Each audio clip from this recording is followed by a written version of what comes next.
आज हम पढ़ेंगे photo electric effect. Photo electric effect का मतलब समझो क्या होता है। देखो यहाँ से वर्ड में समझो, फोटो का मतलब होता है जी लाइट।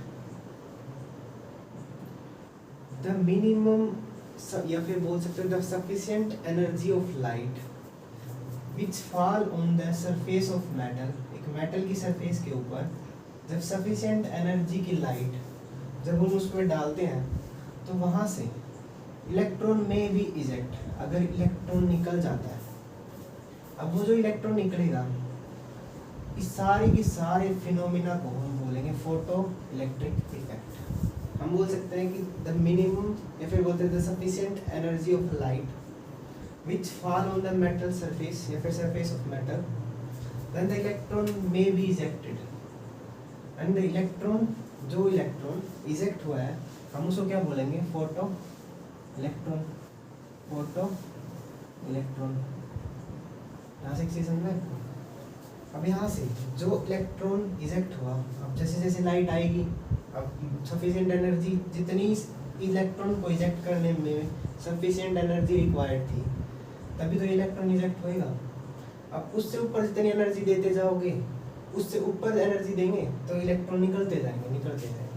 अब जैसे जैसे इलेक्ट्रॉन का फ्लो होगा तो वहाँ से जो करंट जनरेट होएगा उसको हम बोलेंगे फोटो इलेक्ट्रिक करंट। वो सारा का सारा कौन सा करंट कहलाएगा, फोटो इलेक्ट्रिक करंट। अब ये फोटो वर्ड जहाँ पे भी दिखेगा आपको, इसका मतलब है ये सारा का सारा खेल किसका है, लाइट का। लाइट के द्वारा इलेक्ट्रॉन का इजेक्शन, अब सारा का सारा फिनोमेना क्या कहलाता है, फोटो इलेक्ट्रिक करंट। अब जब ये एक्सपेरिमेंट हो रहा था वहाँ से चीज़ें ऑब्जर्व हो रही थी, उन चीज़ों के बारे में समझो। अब देखो जैसे एक्सपेरिमेंट जब हुआ वहाँ से फिनोमेनास निकले।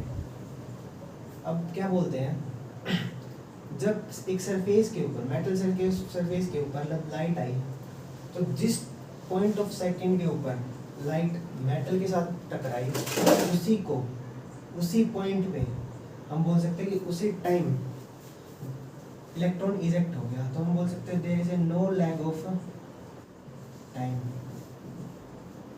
किस किस के बीच में, स्ट्राइक ऑन द सरफेस और इलेक्ट्रॉन इजेक्ट, हम बोल सकते हैं जिस टाइम उस मेटल की सरफेस के ऊपर जो फोटोन या फिर बोल सकते हो लाइट स्ट्राइक होती है उसी के टाइम इलेक्ट्रॉन इजेक्ट हो जाता है। इसको बोल सकते हैं कि यहाँ पे कोई टाइम गैप नहीं आ रहा है। दूसरा, अब हर मेटल, ईच मेटल, जो हर एक मेटल यूज होएगी उसके कैरेक्टरिस्टिक्स होते हैं, ठीक है। अब क्या होता है कि हर मेटल का एक कैरेक्टरिस्टिक होता है। जैसे मान लो कि मेटल है, अब इसके ऊपर लाइट आएगी तो इसकी मिनिमम फ्रीक्वेंसी, मतलब कम से कम कितनी फ्रीक्वेंसी डालें कि ये इलेक्ट्रॉन को इजेक्ट कर दे। ये सारा का सारा कैरेक्टरिस्टिक हर एक मेटल का अलग अलग होगा। Different metals have different characteristics. अब इसके ऊपर इलेक्ट्रॉन्स मतलब निकालने हैं, हम यहाँ से बोलते हैं कि हर एक मेटल का अलग कैरेक्टरिस्टिक्स होगा।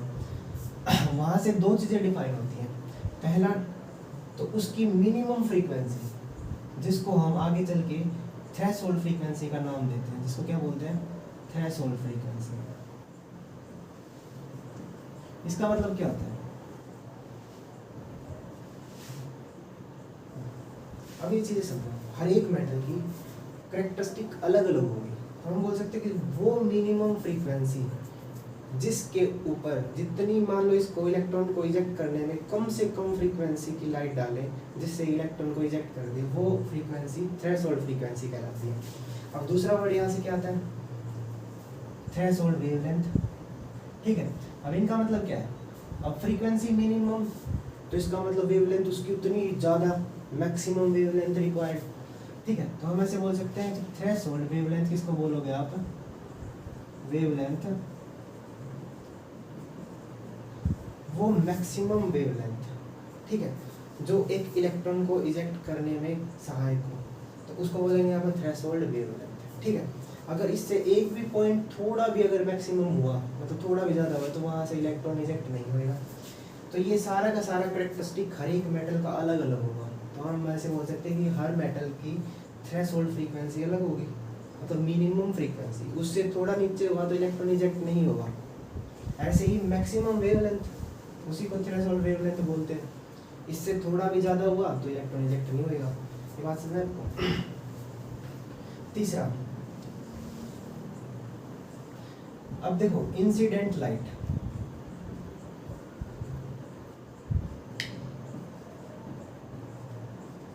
अगर इसकी इंटेंसिटी, मान लो इंसिडेंट जो लाइट आ रही है फोटोन या फोटो के रूप में लाइट की फॉर्म में, उसकी इंटेंसिटी जितनी ज़्यादा होगी तो वहाँ से बोल सकते हैं उतना ही जो फोटो इलेक्ट्रिक करंट था, फोटो इलेक्ट्रिक करंट उतना ही ज़्यादा निकलेगा। क्या नहीं मतलब उतना ही ज़्यादा जनरेट होएगा। अब सीधी सी बात है, जितनी ज़्यादा इंसिडेंट लाइट आएगी उतने इलेक्ट्रॉन इजेक्ट उतनी ज़्यादा होंगे, जितने इलेक्ट्रॉन ज़्यादा होंगे तो फोटो इलेक्ट्रिक करंट उतना ही ज़्यादा जनरेट होएगा।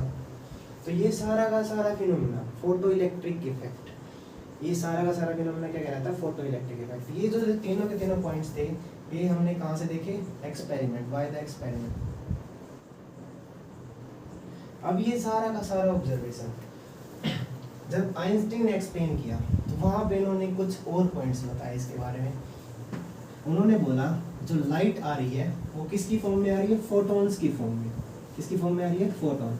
अब फोटॉन क्या होता है? फोटॉन। अब हम बताते हैं एक्सपेरिमेंट। जब आइंस्टीन ने जब इसकी एक्सप्लेनेशन दी थी तो उन्होंने क्या बताया था?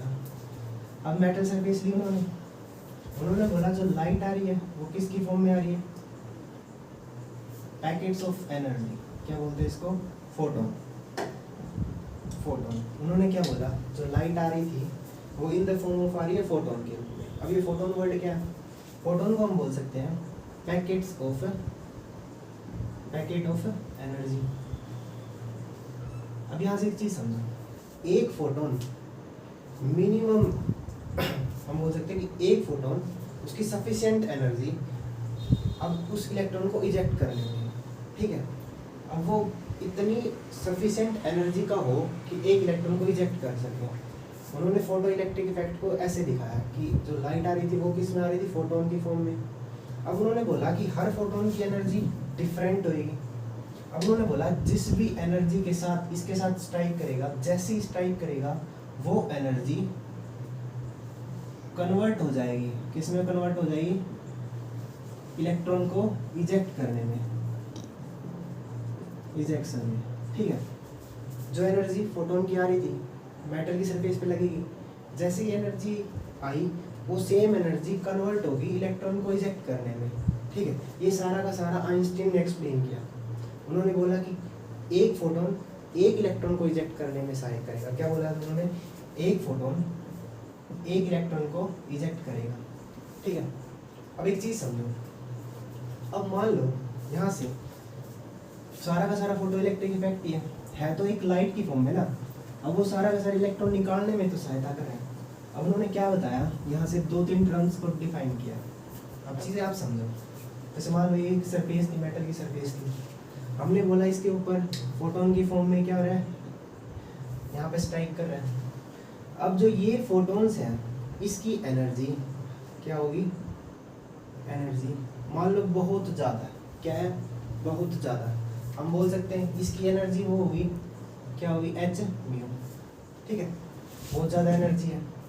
अब जो इलेक्ट्रॉन को इजेक्ट होने में मिनिमम एनर्जी चाहिए, अभी हमने जो बात करी थी मिनिमम फ्रीक्वेंसी।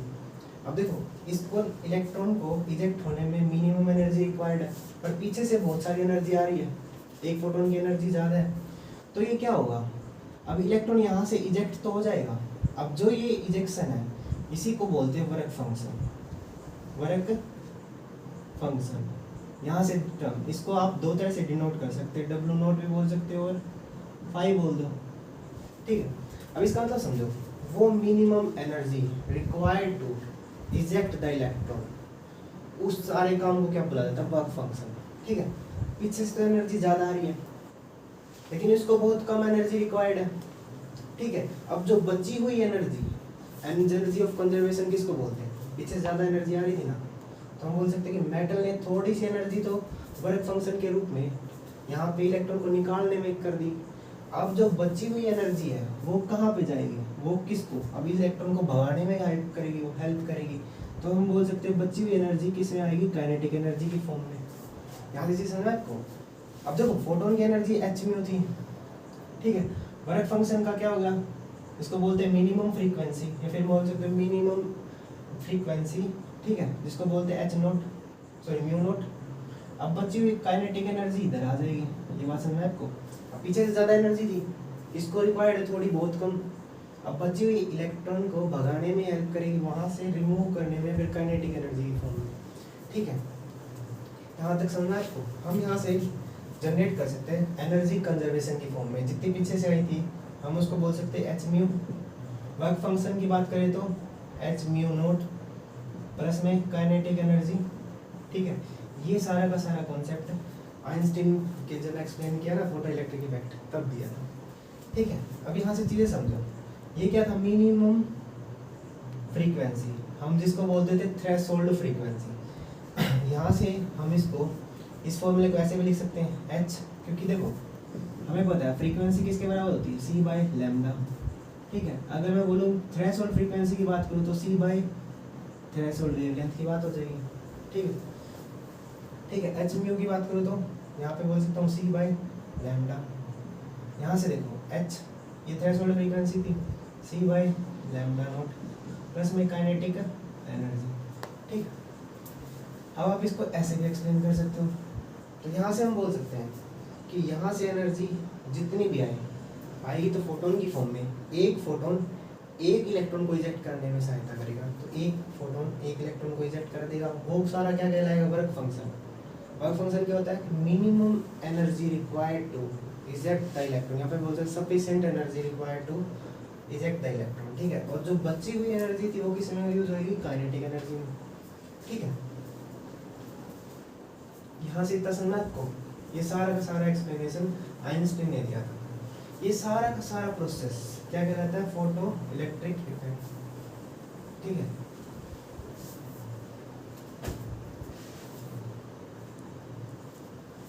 अब यहाँ से समझो, काइनेटिक एनर्जी प्लस में वर्क फंक्शन, ये किसके बराबर था, जो एनर्जी ऑफ फोटोन थी। एनर्जी ऑफ फोटोन हमने क्या बोला था, एच म्यू, ठीक है। अब एक चीज़ समझो, अगर मैं काइनेटिक एनर्जी निकालना चाहूँ किसी भी इलेक्ट्रॉन की तो क्या आएगा, वर्क फंक्शन को किस से डिनोट किया जाता था, एच म्यू नोट। ये इधर जाएगा तो हम बोल सकते हैं H mu minus H mu naught, ठीक है। अब यहाँ से देखो काइनेटिक एनर्जी किसी भी, अब देखो ये थी एनर्जी ऑफ फोटोन, क्या था ये, एनर्जी ऑफ फोटोन, और ये क्या था, वर्क फंक्शन, जो एक इलेक्ट्रॉन को निकालने में। अब जितनी एनर्जी दे रहे हैं उसमें से अगर मैं वर्क फंक्शन निकाल दूं, मतलब जो एनर्जी रिक्वायर्ड थी एक इलेक्ट्रॉन को इजेक्ट होने में, तो जो बची हुई है वही काइनेटिक एनर्जी आएगी ना। तो ये सारा का सारा एक्सप्लेनेशन फोटो इलेक्ट्रिक इफेक्ट कहलाता है। अब दो कंडीशंस हैं हम बता सकते हैं जिसकी अगर वो होंगी तो ही एक इलेक्ट्रॉन इजेक्ट होएगा। अब उन चीज़ों को समझो क्या होता है। पहली बात तो जो फ्रीक्वेंसी थी, देखो फोटोन आया था, उसकी जो फ्रीक्वेंसी थी हम म्यू बोलते हैं, ये म्यू या किसकी, फोटोन की फ्रीक्वेंसी बोल सकते हो, ठीक है। और इलेक्ट्रॉन को इजेक्ट होने में मिनिमम फ्रीक्वेंसी किसको बोलते हैं, म्यू नॉट, ठीक है। कम से कम हम बोल सकते हैं जो फ्रीक्वेंसी उससे ज़्यादा होनी चाहिए, ठीक है। इसका मतलब समझो, जो एनर्जी फोटोन की थी या फिर बोलते फ्रीक्वेंसी फोटोन की थी, और जो मिनिमम फ्रीक्वेंसी थ्रेशोल्ड फ्रीक्वेंसी उससे ज़्यादा ही होनी चाहिए, तभी इलेक्ट्रॉन इजेक्ट होएगा। अब वेवलेंथ की टर्म में अगर मैं एक्सप्लेन करूँ इसको, तो वेवलेंथ, अब देखो जो पीछे से फोटोन की फॉर्म में आ रहा था वो क्या था, mu equal to c by lambda. तो एनर्जी की बात करूँ तो एच सी बाई लैम्डा, ये तो था किसका, फोटोन का, ठीक है। अब बात करते हैं फ्रीक्वेंसी जो इलेक्ट्रॉन को इजेक्ट होने में, उसकी वेवलेंथ की बात करें तो क्या होगा, वर्क फंक्शन ई नोट बोल सकते हैं, फिर बोल सकते हैं डब्ल्यू नोट, ये क्या आएगा, h c by lambda nought. अब चीज़ समझो, ये ज़्यादा तो एनर्जी कम, ठीक है। अगर वेवलेंथ बहुत कम होगी तो एनर्जी ज़्यादा, ठीक है। कहने का मतलब है कि ये अगर वेवलेंथ बहुत कम हुई तो अपने को एनर्जी बहुत ज़्यादा देनी पड़ेगी इलेक्ट्रॉन को निकालने में। तो यहाँ से जो रिलेशन आता है तो वो क्या आता है, लैम्डा नोट और जो लैम्डा, तो इस केस में जो थ्रेशोल्ड वेवलेंथ है वो ज़्यादा होनी चाहिए, ठीक है। ये सारा का सारा फोटो इलेक्ट्रिक इफेक्ट था। Thank you.